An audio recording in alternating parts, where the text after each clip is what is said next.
అందరికీ నమస్తే. Welcome to TR TV. నేను మీ తిరుపతి.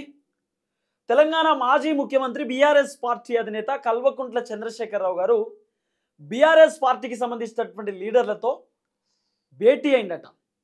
రానటువంటి లీడర్లు కొంతమంది ఉంటారు కదా, వాళ్ళతో వీడియో కాన్ఫరెన్స్ ద్వారా మాట్లాడిండు అనేది కొంత వినబడుతున్నటువంటి చర్చ. కేసీఆర్ ఏం మాట్లాడిండు, కేసీఆర్ బీఆర్ఎస్ పార్టీకి సంబంధించిన లీడర్లకి ఏం చెప్పిండు. ఇప్పుడు రేవంత్ రెడ్డి ఏమో ఒక దిక్కు ఆయన ఢిల్లీలో ఉన్నాడు. ఈ టైంలో కేసీఆర్ వీడియో కాన్ఫరెన్స్లో, ఫోన్ కాల్స్లో, కాన్ఫరెన్స్ కాల్స్లో, లేకపోతే కొంతమందిని నందీనగర్ ఇంటికి పిలిపించుకొని నందీనగర్ ఇంట్లో అసలు ఏం మాట్లాడుతున్నాడు, ఏం చేస్తున్నాడు, కేటీఆర్కు, హరీష్ రావుకు పూర్తి స్థాయిలో కొన్ని కీలకమైనటువంటి బాధ్యతలు కూడా అప్పగించిండు అనేది కొంత వినబడుతున్నటువంటి అంశం. అసలు కేసీఆర్ బీఆర్ఎస్ పార్టీ లీడర్లను ఎంతమందిని పిలిచిండు, ఎంతమంది వీడియో కాన్ఫరెన్స్లోకి జాయిన్ అయినారు, ఎవరెవరు వచ్చినారు, వాళ్ళతో ఏం మాట్లాడిండు అనేది ఒకసారి డిస్కస్ చేద్దాం. నాతో పాటు senior journalist, political editor Kata Karthik గారు ఉన్నారు. కార్తిక్ గారితో మాట్లాడదాం. కార్తిక్ గారు నమస్తే. సో ఒక కీలకమైనటువంటి సమాచారంతో ఉన్నారు మీరు. కేసీఆర్ బీఆర్ఎస్ పార్టీకి సంబంధించినటువంటి ఎమ్మెల్యేలతో, ఓడిపోయినటువంటి నేతలతో వీడియో కాన్ఫరెన్స్ ద్వారా కొంతమందిని పిలిపించుకొని మాట్లాడిండు అనేది ప్రధానంగా వినబడుతున్నటువంటి అంశం. ఎప్పుడు సమావేశం పెట్టిండు, ఏం మాట్లాడిండు. ఓ దిక్కు ఇప్పుడు వర్షాలు పడుతున్నటువంటి సీజన్, వర్షాకాలం ఇది. సో భారీ ఎత్తున వర్షాలు పడుతున్నాయి, వరదలు, బీభత్సం, అంత ఆగమాగం ఉన్నటువంటి ఈ నేపథ్యంలో కేసీఆర్ ఏం మాట్లాడిండు, ఏం చెప్పిండు బీఆర్ఎస్ పార్టీకి సంబంధించిన లీడర్లకు? చాలా కాలం తర్వాత, మళ్ళీ చాలా రోజుల తర్వాత ఈ ఛానల్లో. అవును, సరే, విషయం ఏంటన్నప్పుడు కేసీఆర్ కీలకమైన నాయకులతో పదే పదే భేటీలు అవుతున్నాడు. ఓకే. ఇప్పుడు మాత్రమే కాదు, మొన్న యశోద ఆసుపత్రిలో ఆయన అడ్మిట్ అయ్యి పరిస్థితిలో కూడా ఆయన జ్వరం ఉంది, ఒక పక్కన తీవ్రమైన ఇబ్బందులు ఉన్నాయి, అనారోగ్య సమస్యలు ఉన్నాయి. ఆ పరిస్థితుల్లో కూడా అక్కడికి కూడా వచ్చి పరామర్శించడానికి వచ్చిన బీఆర్ఎస్ నాయకులతో మీటింగ్ పెట్టాడు. ఓకే. ఒక సపరేట్ రూమ్ లో మీటింగ్ పెట్టాడు. ఏంటి తెలంగాణ ప్రజల స్థితిగతులు ఏంటి, పంటలు బాగా వేసుకుంటున్నారా, పాత పంట మొత్తం కొనుగోలు చేసిందా ప్రభుత్వం, వాళ్ళకి డబ్బులు ఈ గవర్నమెంట్ వేసిందా లేదా, రైతులకు విత్తనాలు దొరుకుతున్నాయా లేదా, వానలు పరిస్థితులు ఎలా ఉన్నాయి, ఇవన్నీ కూడా అడిగి తెలుసుకునేటువంటి ప్రయత్నం చేశాడు. నిజానికి తెలంగాణ సాధించిన తర్వాత తెలంగాణ ప్రజల మీద కేసీఆర్కి ఎంత మక్కువ అనేటువంటిది ఒక రెండు విషయాల్లో చెప్పొచ్చు. ఒకటి, వ్యవసాయాన్ని చాలా లాభసాటిగా మార్చడం.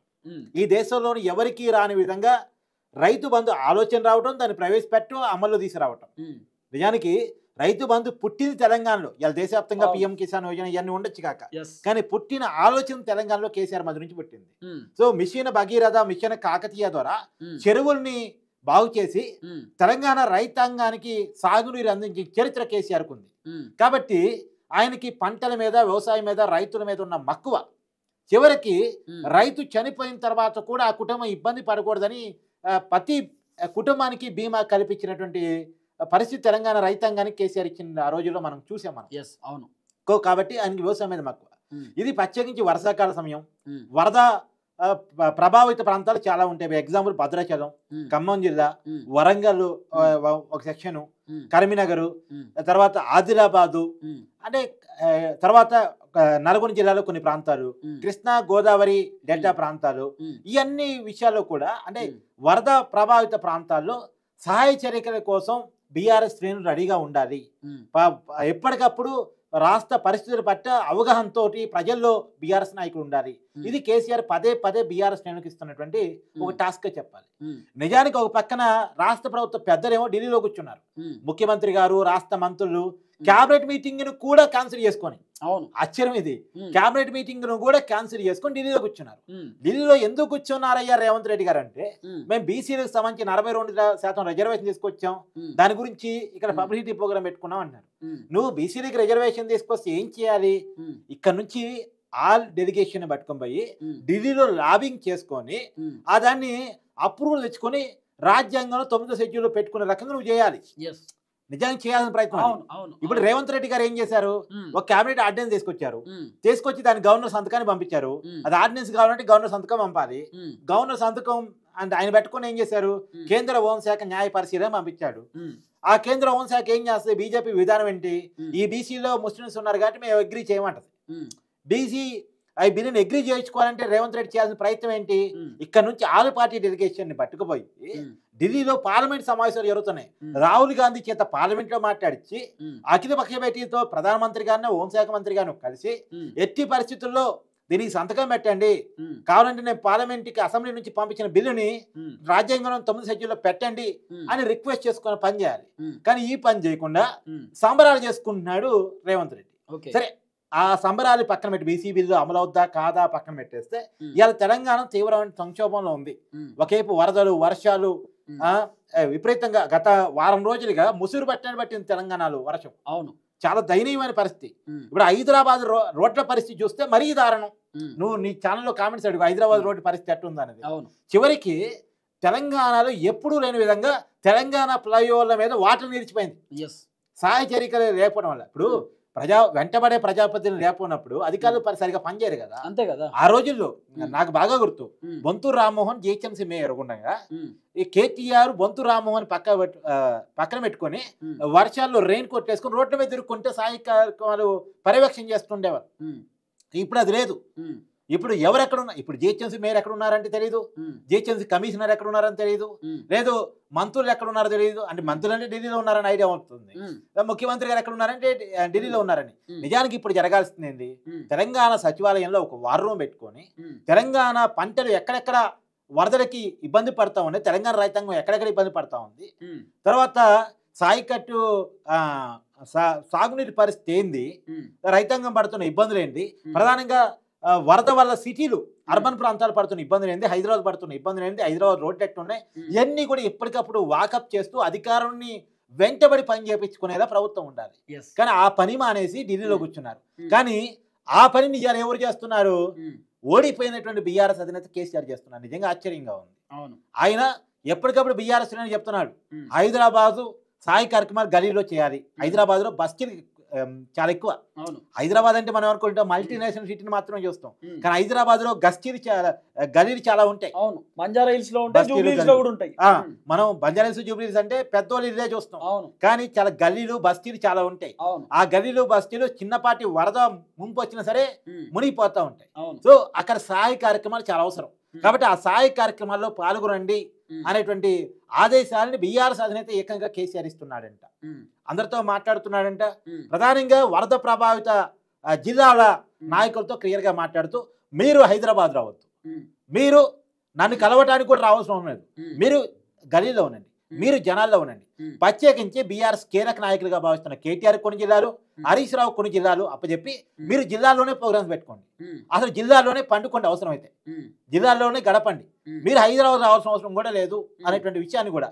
సరే, ఆయన అనారోగ్యం ఇచ్చి ఆయన తిరగలేకపోవచ్చు, కానీ ఎప్పటికప్పుడు వాకప్ చేస్తూ నాయకులను తిప్పుతారు. అంటే కేసీఆర్ ఎప్పుడు కూడా ఆయన స్వయంగా వెళ్ళడు, కానీ ఆ వారంలో కూర్చొని అందరినీ వాకప్ చేస్తూ అందరితో పని చేపిస్తూ ఆ పనిని పర్యవేక్షణ చేపిస్తూ దాన్ని రివ్యూ చేస్తూ దాని ఫలితాల మీద దృష్టి పెడతాడు కేసీఆర్. అంటే వాస్తవానికి కేసీఆర్ ఈ టైంలో మీటింగ్ పెట్టి మాట్లాడడానికి గల కారణం ఏంది, బీఆర్ఎస్ లీడర్ల కంటే 2 స్ట్రాటజీస్ కూడా ఉంటాయి కదా దీంట్లో భాగంగా. ఫస్ట్ స్ట్రాటజీ, కాంగ్రెస్ ప్రభుత్వానికి సంబంధించిన పెద్దలందరూ ఢిల్లీలో ఉన్నారు, రాహుల్ గాంధీ గేట్ ముందు ఎదురు చూస్తున్నారు, రాహుల్ గాంధీ ఎప్పుడు కలుపుతాడు, రాహుల్ గాంధీ బయటకు వస్తాడా రాడా అని చెప్పి అపాయింట్మెంట్ కోసం వాళ్ళే ఎదురు చూస్తున్నారు. రేవంత్ రెడ్డి లేని టైం చూసి కేసీఆర్ ఒక సినారియోని క్యాచ్ చేసుకున్నాడు. ఏం చేస్తున్నాడు అంటే, బీఆర్ఎస్ పార్టీకి సంబంధించిన లీడర్లకు కేసీఆర్ ఎట్టి పరిస్థితుల్లో నియోజకవర్గాలలో తిరుగుర్రి, వానాకాలం సీజన్లో కోటేసుకొని తిరుగుర్రి, ఇంటింటికి పోర్రి, పరిస్థితి ఏందో అడుగుర్రి. రాజకీయంగా ఓ స్ట్రాటజీ పోయి అడుగుర్రి, ఇంటింటికి పోర్రి, వ్యవసాయం చేసే వాళ్ళ దగ్గర రైతుల దగ్గర పోర్రి, మీ పరిస్థితి ఏందని అడిగి తెలుసుకోర్రి. అప్పుడు రైతులైనా జనాలైనా ఏమనుకుంటారు తెలుసా, గెలిచిన వాళ్ళు ఢిల్లీలో ఉన్నారు, ఓడిపోయిన మా దగ్గరకు వస్తారు, గలీలో ఉన్నారు జనాలు అనుకుంటారు కదా, గెలిచిన వాళ్ళు ఏమో పత్తా లేరు. చాలా క్లియర్ చూడు, కేటీఆర్ మొన్న ఖమ్మం జిల్లా పర్యటన పెట్టుకున్నాడు, తర్వాత నల్గొండ జిల్లా, వరంగల్ జిల్లా వరుస పర్యటన, ఇంకొక హరీష్ రావు జిల్లాలోనే తిరుగుతా ఉన్నాం, మన మెదక్ జిల్లాలో అనుకుంటా, అలా జిల్లాలో తిరుగుతా ఉన్నాడు. సో దీన్ని ఎస్టాబ్లిష్ చేసుకుంటే పొలిటికల్ గా బీఆర్ఎస్ కి అడ్వాంటేజ్ కదా. అందులో రాబోయే sarpanch, MPTC, ZPTC, municipal, corporation ఎన్నికలు ఉన్నాయి, తర్వాత జూబ్లీస్ బై ఎలక్షన్ ఉన్నాయి. ఈ by elections, local body elections ఉన్నటువంటి సమయంలో జనాలు ఏ నాయకుడు కనపడతాడని జనాలు చూస్తారు, అంతే కదా. కాబట్టి దాన్ని కేసీఆర్ అడ్వాంటేజ్ గా తీసుకున్న పొలిటికల్ స్ట్రాటజీ కూడా దీంట్లో ఉండొచ్చు ఖచ్చితంగా. ఇప్పుడు అదే చెప్పిండు కావచ్చు నాకు తెలిసి కేసీఆర్. ఇప్పుడు జనాలు కూడా అనుకుంటారు కదా, గెలిచిన వాళ్ళు ఏమో పత్తలేరు, ఒక్క ఎమ్మెల్యే ఒత్తలేడు, ఓడిపోయినోడు మా దగ్గరకు వచ్చి ఎట్లు మంచి గుర్రా, మీకు ఏమైనా సౌకర్యాలు కావాలంటే నేను చేస్తా, బియ్యం బత్ తిప్పిస్తా, లేకపోతే ఇల్లు బాగు చెప్పిస్తా అంటారు కదా ఓడిపోయిన ఎమ్మెల్యేలు సాధారణంగా. వాళ్ళేమో తిరుగుతున్నారు, గెలిచిన వాళ్ళు ఢిల్లీలో ఉన్నారు. ఇప్పుడు మంత్రులు 6 మంత్రులు రేవంత్ రెడ్డి తోటి ఉన్నారు. ఎమ్మెల్యేలు బయటకు వస్తలేదు. రేవంత్ రెడ్డి ఉంటే వస్తారు కదా, ముఖ్యమంత్రి ఉంటే ముఖ్యమంత్రి చెప్తాడు ఎమ్మెల్యేలకి, నువ్వు నియోజకవర్గాన్ని పోవాలి తిరగాలంటే ఉంటుంది. రేవంత్ రెడ్డి అంటే ఎమ్మెల్యేలకే భయం లేదు, ఇంకేం చేస్తారు? అంటే రేవంత్ రెడ్డి కూడా చాలా సార్లు మీరు జనాల్లో ఉండలేదు, మీరు జనాలకి దగ్గరికి వెళ్ళట్లేదు, మీరు హైదరాబాద్కే పరిమితం అవుతున్నారు అని చాలా సార్లు ఎమ్మెల్యేలతో మాట్లాడే ప్రయత్నం చేశాడు. కానీ ఎందుకో మరి కాంగ్రెస్ పార్టీలో కోఆర్డినేషన్ మిస్ అవుతా ఉంది. రేవంత్ రెడ్డి గారి మాట ఎమ్మెల్యేలు పెడచేవని పెట్టడానికి కారణం ఫస్ట్ మంత్రులు పెడచేవని పెడుతున్నారు. మంత్రులు విని ఆ జిల్లా మంత్రులు ఎవరైతే ఉన్నారో ఆ జిల్లా మంత్రులు ఇన్ఛార్జీలుగా ఉన్న మంత్రులు ఎమ్మెల్యేని వెంటబడి అక్కడ జనాలు ఉన్నారా, ఆ ఊరు పోయారా, ఈ గ్రామంలో ఏంటి పరిస్థితి అని కనుక వాకప్ చేస్తే ఆ జిల్లాలో ఉన్న రాజకీయ పరిస్థితుల మీద, సామాజిక పరిస్థితుల మీద ఎప్పటికప్పుడు రివ్యూ చేస్తే ఎమ్మెల్యేలు జనంలో పోయేది రేపు తెలిసింది. కానీ ఆ పరిస్థితి లేదుగా. ఆ పరిస్థితి లేనప్పుడు ఎవరికి వారి యమునా తీరు అన్నట్టు పొంగులేటి శ్రీనివాసరెడ్డి ఆయన తీరు అయింది. తర్వాత ఉత్తమ్ కుమార్ నువ్వు బాగా గమనించడం లేదు, రేవంత్ రెడ్డి పోయినప్పుడు పొంగులేటి కూడా పోవాలి. పొంగులేటి కూడా రేవంత్ రెడ్డితో పాటు ఉంటాడు కదా, స్టార్టింగ్ నుండి ఉన్నాడు కదా. ఇప్పుడు ఎందుకు పోలే అనేది పెద్ద క్వశ్చన్ మార్క్. ఇప్పుడు ఎక్కడికి? ఢిల్లీకి ఎందుకు పోలేదు అనేది పెద్ద క్వశ్చన్ మార్క్. సరే, దానిపైన మాట్లాడదాం మనం, నెక్స్ట్ వీడియోలో చేద్దాం. కానీ మొత్తానికి అయితే కేసీఆర్ బీఆర్ఎస్ పార్టీకి సంబంధించిన లీడర్లకు సలహాలు సూచనలు ఇచ్చేసిండు. ఎట్టి పరిస్థితులలో నియోజకవర్గాలలో తిరుగుర్రి. కొంతమంది ఎమ్మెల్యేలను పిలిపించుకున్నాడు. హైదరాబాద్ లో ఉన్నారు కదా ఎమ్మెల్యేలు, హైదరాబాద్ కి సంబంధించిన ఎమ్మెల్యేలను నందినగర్ ఇంటికి పిలిపించుకున్నాడట. మల్లారెడ్డి వాళ్ళు వీళ్ళందరూ పోయిర్రు, మాట్లాడిర్రట. మాట్లాడి ఎట్టి పరిస్థితుల్లో గల్లీలో తిరుగుర్రి, గల్లీలో తిరుగుర్రి, బోట్ వేసుకోర్రి, బాగా వరదుంటే ఒక బోట్ వేసుకోర్రి, బోట్లలో తిరుగుర్రి.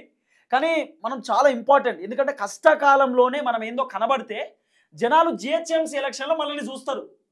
కష్టకాలంలో కనబడతాయి కదా. అంటే కాంగ్రెస్ పార్టీలో కూడా రావాల్సిన సీరియస్నెస్ ఏంటంటే, సరే బోట్ వేసుకుంది అవన్నీ కామెడీ పక్కన పెట్టేస్తే సీరియస్ గా మనం మాట్లాడుకోవాల్సిన గుడ్ పాయింట్ ఏంటంటే, కాంగ్రెస్ పార్టీకి హైదరాబాద్ లో బలం లేదు. అసెంబ్లీ ఎన్నికల్లో కాంగ్రెస్ పార్టీ 0, హైదరాబాద్ సిటీ పరిధిలో, జిహెచ్ఎంసీ పరిధిలో. ఒక బై ఎలక్షన్ లో అదేదో గెలిచారు, అది పక్కన పెట్టేస్తే పార్లమెంట్ ఎన్నికల్లో 0, కంటోన్మెంట్ 1, బై ఎలక్షన్ లో గెలిచారు, సికింద్రాబాద్ కంటోన్మెంట్ 1. ఇప్పుడు జిహెచ్ఎంసీ ఎన్నికలు కాంగ్రెస్ పార్టీ కనుక ఓడిపోతే కాంగ్రెస్ పార్టీ యొక్క ఇమేజ్ డమాల్.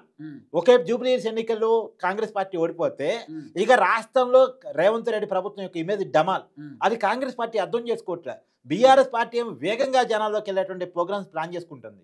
అసలు ఇంకో సంవత్సరం అయితే కేటీఆర్ పాదయాత్ర చేయడానికి రెడీ అవుతుంది.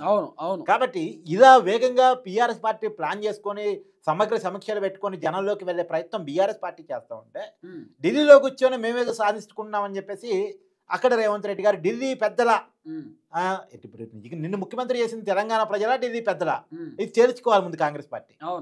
సో ఏది ఏమైనా చూడాల్సినటువంటి అవసరం ఉన్నది. మొత్తానికి బీఆర్ఎస్ పార్టీ అధినేత కేసీఆర్ క్లియర్ కట్ గా బీఆర్ఎస్ పార్టీ లీడర్లకు సమావేశం పెట్టి మరి చెప్పే ప్రయత్నం చేసిండు. మరి ఇది రేవంత్ రెడ్డి కొంప ముంచినట్టే లెక్క. చూస్తే రేవంత్ రెడ్డి ఢిల్లీలో, కేసీఆర్ గల్లీలో. ఈ కేసీఆర్ బాలింగ్ ఎత్తుంటే రేవంత్ రెడ్డి బ్యాటింగ్ కొడుతున్నాడు మనం అనుకుంటాం. కానీ ఆయన అక్కడికి వెళ్ళి బాల్ ఇసిరెత్తి ఇప్పుడు కేసీఆర్ గల్లీలోకి వెళ్ళి బ్యాట్ కొట్టే పరిస్థితుల్లో అట్లుంది సిచ్యువేషన్. చూద్దాం ఏం జరగబోతుంది అనేది.